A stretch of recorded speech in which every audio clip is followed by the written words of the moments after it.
ধর্মনগরের BBI কমপ্লেক্সে নবনির্মিত গৌরীশেখর রায় indoor sports হলের উদ্বোধন অনুষ্ঠানে সাংবাদিকদের প্রতি চরম অবহেলার অভিযোগ উঠেছে। যুব বিষয়ক ও ক্রীড়া দপ্তরের উদ্যোগে আয়োজিত ওই গুরুত্বপূর্ণ অনুষ্ঠানে ধর্মনগরের সাংবাদিকদের আনুষ্ঠানিকভাবে আমন্ত্রণ জানানো হলেও বাস্তবে তাদের সম্মান ও মর্যাদা রক্ষা করা হয়নি বলে অভিযোগ উঠেছে।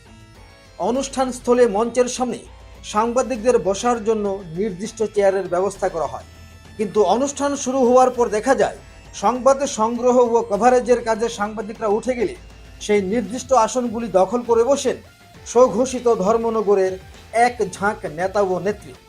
ফলে অনুষ্ঠান কভার করার পর ফিরে এসে সাংবাদিকদের বসার জন্য আর কোনো জায়গা অবশিষ্ট ছিল না। এতে তীব্র ক্ষোভ প্রকাশ করেন উপস্থিত সাংবাদিকরা।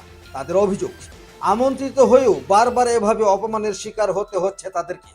শুধু এই অনুষ্ঠানেই নয়, ধর্মনগরে ক্রীড়া দপ্তর সহ বিভিন্ন সরকারি দপ্তরের আয়োজিত কর্মসূচিতেও সাংবাদিকদের সঙ্গে একই ধরনের আচরণ লক্ষ্য করা গেছে অতীতে। সাংবাদিক মহলের বক্তব্য হলো, গণতন্ত্রের চতুর্থ স্তম্ভ হিসেবে সংবাদ মাধ্যমের ভূমিকা অপরিসীম, অথচ সরকারি অনুষ্ঠানে সংবাদ কর্মীদের জন্য ন্যূনতম সম্মান ও সুব্যবস্থা না থাকা অত্যন্তই দুঃখজনক ও দুর্ভাগ্যজনক।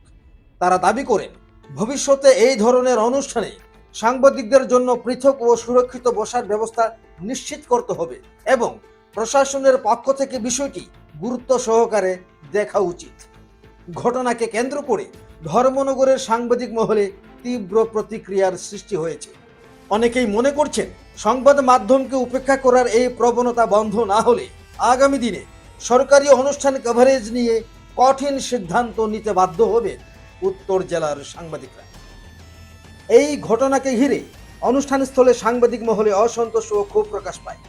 বিষয়টি নিয়ে মন্ত্রী টিঙ্কু রায়ের প্রতিক্রিয়া জানতে চাইলে তিনি বলেন, এই অনুষ্ঠান যারা পরিচালনা করছে তারা এই বিষয়টি জানে। আমি এই অনুষ্ঠানে একজন অতিথি মাত্র, আপনাদের মতোই। তবে এটাই বাস্তব যে মন্ত্রী টিঙ্কু রায় সংবাদ মহলকে যেই শ্রদ্ধার চোখে দেখেন তা কিন্তু অত্যন্ত বিরল। তা উপলব্ধি করছেন বিশেষত কৈলাসহরের সাংবাদিক মহল। দেখুন, আপনারা সকলেই জানেন এখানে যে আজকে আমরা ইনডোর হলটা গৌরীশেখর রায়ের নামে যে আমরা উৎসর্গিত করলাম, এই হলটা 6 মাস আগেই কমপ্লিট হয়েছিল। আমাদের ধর্মনগরের যিনি বিধায়ক তথা ত্রিপুরা বিধানসভার মাননীয় অধ্যক্ষ, উনি অসুস্থ হওয়ার কারণে আমরা উদ্বোধন করতে পারিনি। ওনার জন্য অপেক্ষায় ছিলাম যে উনি সুস্থ হয়ে আসলে উদ্বোধন হবে।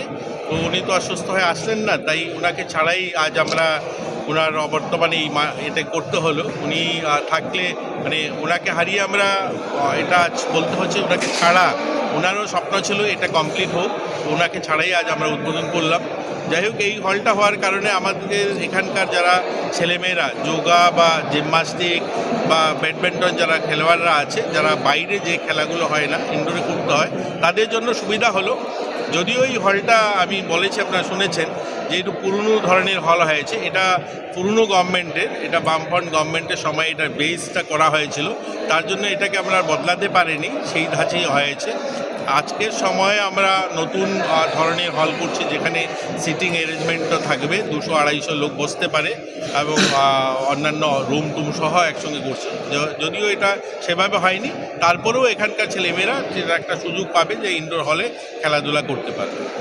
প্ল্যাটফর্ম নেই, মানে মিডিয়াদের জায়গা অন্য কেউ বসে গেছে, অন্যরা বসে গেছে। এগুলো লোকাল যারা অ্যারেঞ্জমেন্ট করে তারা বলতে পারবে, আমি তো বলতে পারবো আমিও আপনাদের মতো অতিথি না স্যার, নেক্সট টাইম কি এরকম হবে? দেখুন, এটা আমি কি করে বলবো, আমি তো ওদের মতো অতিথি, আমিও এসেছি এখানে। ধর্মনগর থেকে বিশেষ প্রতিনিধির রিপোর্ট, ত্রিপুরা পাইওনিয়ার।